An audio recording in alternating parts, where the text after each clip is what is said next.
Hey, it's David here at Skinny Vegan Fitness, back with another video. And in today's video, I want to talk about something that I just read and I think is really interesting and really important for us to know and to cover. It's an article by the Washington Post. The title of this is "The Fastest Growing Vegan Demographic is African Americans.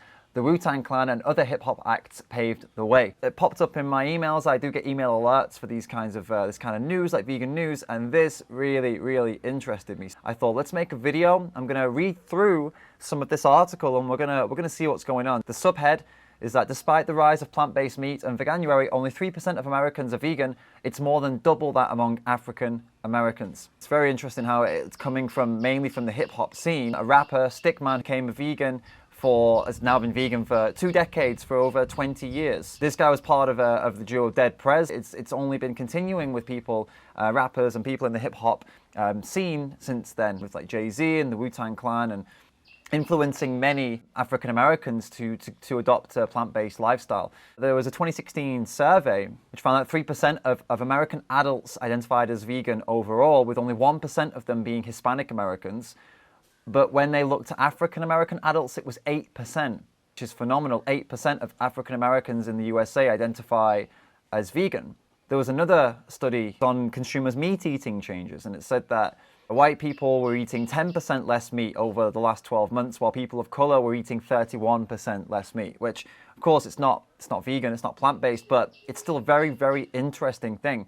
Now, this article goes on to kind of discuss and look into why this is happening, and it does quote a few big performers, like 8 out of 10 of the Wu-Tang Clan identify as vegan or vegetarian. You got Jay-Z and Beyonce offering free tickets to fans if they go vegan. Jaden Smith, I believe he's not vegan anymore, but he was doing a vegan food truck for the homeless. Not plant-based anymore, because obviously he was never vegan if he switched like that. You got like A$AP Rocky rapping about veganism as well, and it's it's really interesting and actually something I wasn't very aware of, and I'm very happy that I've read this article and checked this out. I think it's something we should all be aware of. If we have influences from different parts of society, different communities, that are speaking about veganism, then it only really helps veganism. But of course, it helps the animals. But it only helps the animals if they are doing it for ethical reasons, really, doesn't it? They have to be like a fully ethical vegan. It can't just be for health, because people fall back on health, and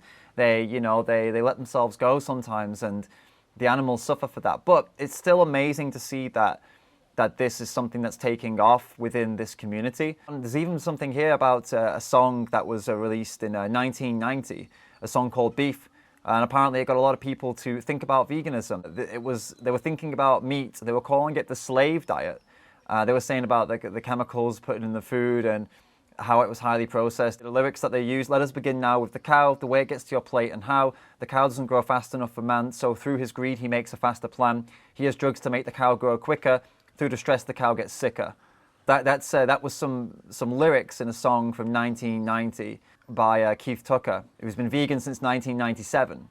So this is unbelievable. I had no idea that veganism was present in hip hop from all that time ago. This guy also, he held his first Hip Hop is Green dinner, where he got loads of hip hop artists and educators together. In 2009, he did this and did a plant-based dinner where he got people together to discuss this, And he even did in 2015 a plant-based hip hop event at the White House. There's another performer here known as Supernova Slum, who was hip-hop's medicine man, apparently, says that younger African Americans turn to plant-based living because they witnessed their parents' poor health due to lifestyle decisions and disparities in access to healthy food.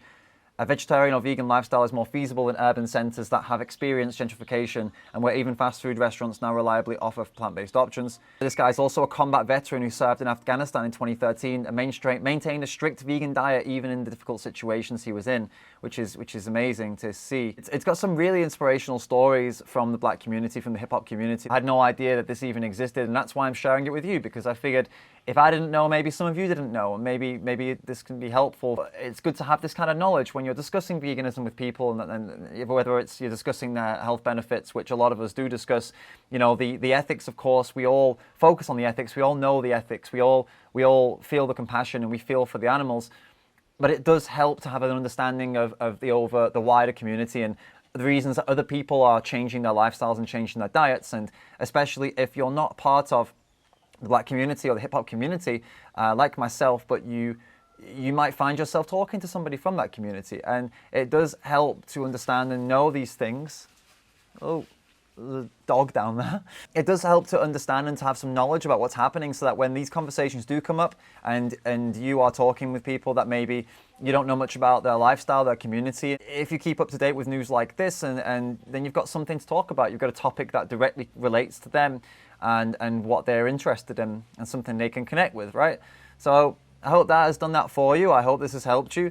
It's really important that we do reach out and we do look at other communities and what they're saying, what they're doing, whether it be, in this case, the hip hop community, the people, the black community. It could be, for example, myself, I've spent a lot of time in the Indian community learning all about the different culture and the different traditions in India and how they relate or go against veganism or actually sometimes go for veganism. And I've still got a lot more to learn. I hope we can all do that together, and I hope this little article sets you off and maybe a path of learning more too.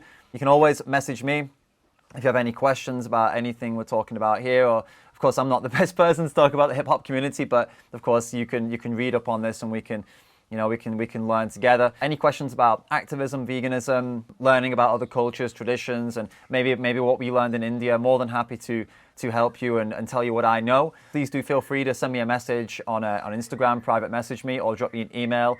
It's skinnyveganfit@gmail.com. If you enjoyed this video, please like, subscribe, and comment. Please do that because it costs you nothing, but it really, really helps me and really helps my channel, helps this video get out there and helps this grow. So please do help me out. Like, subscribe, comment, all those good things. Thanks so much, and I will see you in the next video.